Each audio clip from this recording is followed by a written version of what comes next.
Assalamualaikum warahmatullahi wabarakatuh.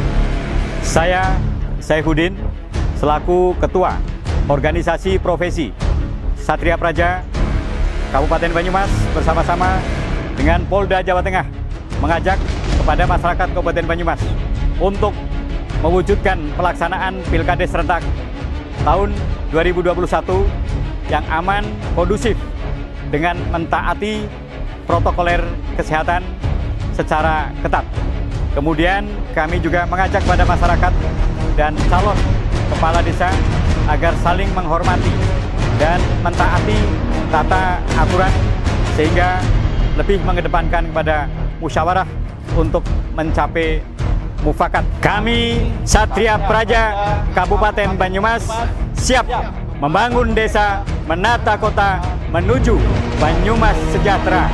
Pancasila abadi, NKRI harga mati. Yes!